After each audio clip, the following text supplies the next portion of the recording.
Hello అండి. Sauces ఏమీ use చేయకుండా టేస్టీగా ఇంట్లో మ్యాక్రోని ఎలా ప్రిపేర్ చేసుకోవచ్చో చూద్దాము.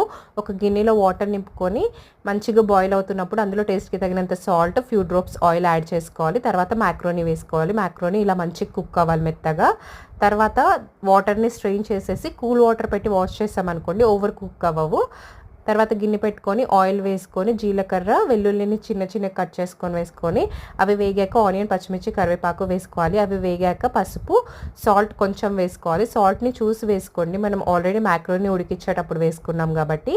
ఇప్పుడు మనము దీంట్లోకి టమాటో ప్యూరీ ప్రిపేర్ చేసుకుందాము. 4 ఎండుమిర్చి వేసాను, ఒక 2 టమాటో వేసాను. వీటిని ఇలా ప్యూరీ లాగా చేసుకున్నాను.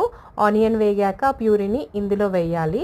వేసి మంచిగా కలుపుకొని మూత పెట్టేసి మనకి ఆయిల్ పైకి వచ్చేంత వరకు కుక్ చేసుకోవాలి. ఈ వాటర్ వచ్చేసి మ్యాక్రోని ఉడికిచ్చేటప్పుడు వాటరు, వాటిని స్ట్రెయిన్ చేస్తాం కదా, ఆ వాటర్ని పక్కకు పెట్టాను. ఇలా మంచిగా ఆయిల్ పైకి వచ్చాక ఆ వాటర్ని ఇందులో యాడ్ చేసుకోవాలి. యాడ్ చేసుకొని మంచిగా కలుపుకొని మనకి ఈ గ్రేవీ కొంచెం థిక్ అయ్యేంత వరకు మంచిగా కుక్ చేసుకోవాలి. అప్పుడు టేస్టీగా ఉంటుంది. తర్వాత ఇది థిక్ అయ్యాక ఇందులో మనం ఆల్రెడీ కుక్ చేసి పెట్టుకున్న మ్యాక్రోని ఉంది కదా, అది వేసుకోవాలి. అది వేసుకొని మంచిగా కలుపుకొని లాస్ట్లో కొత్తిమీర వేసుకున్నాం అనుకోండి టేస్టీగా ఉంటుంది మ్యాక్రోని.